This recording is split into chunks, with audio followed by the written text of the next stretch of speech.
হাসিনা যেভাবে বাংলার জমিন থেকে যত কোটি টাকা, মিলিয়ন মিলিয়ন কোটি টাকা যেভাবে পাচার করে, যেভাবে দুর্নীতি করে বাইরের রাষ্ট্রে তারা বড় বড় অট্টালিকা করেছে, সেই সমস্ত টাকা যদি আজ বাংলার জমিনে গরিব দুঃখীদেরকে দেওয়া হতো, বাংলার জমিনে গরিব দুঃখীদেরকে দেওয়া হতো, তাহলে আমার মনে হয় না আর বাংলার জমিনে আর কোনো দুর্নীতি থাকতো।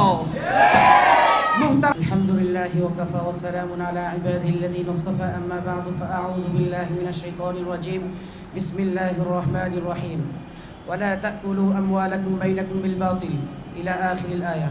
ওয়া ক্বালা an-nabiyyu সাল্লাল্লাহু আলাইহি ওয়া সাল্লাম, মান রা'a মিনকুম মুনকারান ফালইয়ুগাইয়িরু বিয়াদিহি ফাইন লাম ইস্তাতি' ফাবিলিসানিহি ওয়া ইন লাম ইস্তাতি' ফাবিকলবিহি ওয়া যালিকা আযআফুল ঈমান, আও কামা ক্বালা আলাইহি সালাতু ওয়া সালাম। অধ্যকার জামিয়া নূরে মদিনা বার্ষিক বক্তৃতার সেমিনারের সম্মানিত সভাপতি, বিজ্ঞ বিচারক মণ্ডলী, সুদক্ষ পরিচালক, আমার সামনে উপবিষ্ট বসা বাংলার দূর দূরান্ত থেকে ছুটে আসা ইলম পিপাসিত ছাত্র ভাইয়েরা, আমার আন্তরিক মুবারকবাদ ও অভিনন্দন। আজকে আমাকে যে বিষয় নির্ধারণ করে দেওয়া হয়েছে তা হচ্ছে দুর্নীতি দমনে ইসলামী প্রতিকার।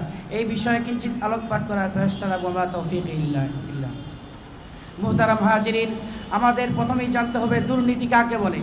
দুর্নীতি বলা হয় নিজের স্বার্থকে প্রাধান্য দিয়ে নীতি ও নৈতিকতাকে লঙ্ঘন করাকেই দুর্নীতি বলা হয়। দুর্নীতি আজ সমাজের রন্ধে রন্ধে মানুষের রক্তের শিরায় শিরায় উপশিরায় ঢুকে পড়েছে। দুর্নীতি আজ সমাজের মধ্যে বড় এক ব্যাধি হয়ে দাঁড়িয়েছে। সুদ, ঘুষ, মিথ্যা, অপপ্রচার, স্বার্থপরতা, ক্ষমতার অপব্যবহার, এই সব কিছু রূপই হলো দুর্নীতি। মুহতারাম হাজিরিন, ইসলামের মধ্যে শুধু দুর্নীতিকে নিষিদ্ধ করে নেই, বরং এর থেকে বাঁচার জন্য স্পষ্ট ও শক্তিশালী প্রতিকারও দিয়েছেন।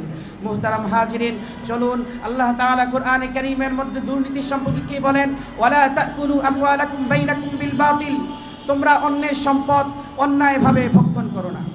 এর দ্বারা বোঝা যায় হাজিরিন, আজ স্বাধীন বাংলাদেশে আসার পরও এখনো যারা দুর্নীতি করতেছে, এখনো যারা চাঁদাবাজি করতেছে, এখনো যারা খুনি ধর্ষণ, খুন ধর্ষণের মধ্যে জড়িত আছে, ওই সমস্ত কুলাঙ্গারদেরকে আমি বলে দিতে চাই, খুনি হাসিনার থেকে তোমরা শিক্ষা নাও, অন্যথায় তোমাদের অবস্থা হাসিনার থেকে কম হওয়ার নয়।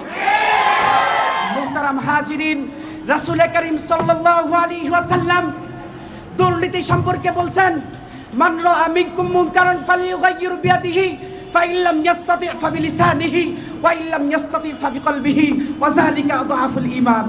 তোমরা যেখানেই চাঁদাবাজি, লুটপাট, যেখানেই তোমরা নৈরাজ্য বিশৃঙ্খলা সৃষ্টি করতে দেখবে, সেখানেই তোমরা হাত দ্বারা পরিবর্তন করে দিবে। আর যদি হাত দ্বারা পরিবর্তন করার সামর্থ্য না থাকে, তাহলে তোমরা মুখ দ্বারা পরিবর্তন করবে। আর যদি মুখ দ্বারা পরিবর্তন